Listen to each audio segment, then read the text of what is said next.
صحیح مسلم کی روایت ہے، سیدنا حنظلہ رضی اللہ تعالیٰ عنہ فرماتے ہیں ایک مرتبہ اپنے گھر سے نکلا، سیدنا ابو بکر صدیق رضی اللہ عنہ سے ملاقات ہوگی۔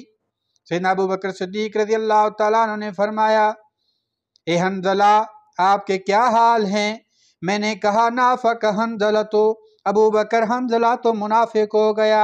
سیدنا ابو بکر صدیق رضی اللہ تعالیٰ عنہ کے منہ سے بے ساختہ نکلا سبحان اللہ، اللہ پاک ہے، حنظلہ یہ کیسی باتیں کرنے لگے ہو؟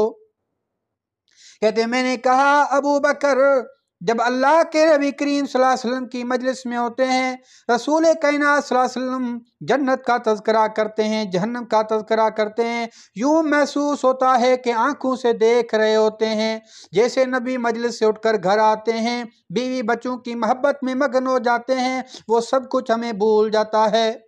سیدنا ابو بکر صدیق رضی اللہ تعالیٰ نے فرمایا میرے ساتھ بھی یہی معاملہ ہے۔ فرمایا میں نے ابو بکر صدیق رضی اللہ تعالیٰ عنہ کو ساتھ لے کر اللہ کے نبی کریم صلی اللہ علیہ وسلم کے پاس آیا۔ رسول کائنات صلی اللہ علیہ وسلم نے فرمایا کیسے آنا ہوا؟ میں نے کہا نافق حنظلہ یا رسول اللہ، اللہ کے نبی کریم صلی اللہ علیہ وسلم حنظلہ منافق ہو گیا۔ رسول کائنات صلی اللہ علیہ وسلم حیران ہو گئے، فرمایا کیا ہوا، کیا ماجرا ہے؟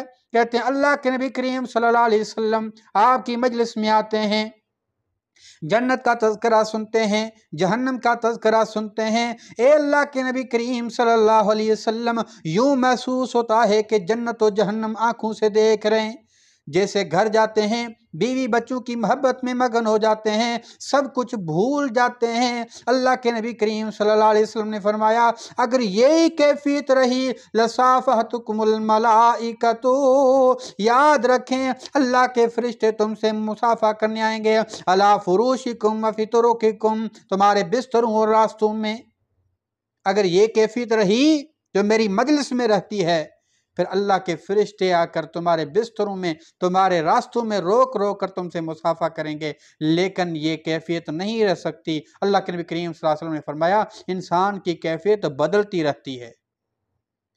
بہرحال صحابہ کرام کا جذبہ ایمان دیکھیں، اپنے ایمان کی کتنی فکر تھی کہ کہیں ہمارا ایمان ضائع نہ ہو جائے، کہیں ہم منافق نہ ہو جائیں، ہمارے ایمان میں نفاق نہ آ جائے۔ اللہ معاف کرے ہماری کتنی نمازیں ضائع ہو چکی ہیں، کئی مہینوں سے قرآن کھول کے پڑھا نہیں، کوئی فکری نہیں ہے، کتنے گناہوں میں مبتلا ہیں، کوئی فکری نہیں ہے۔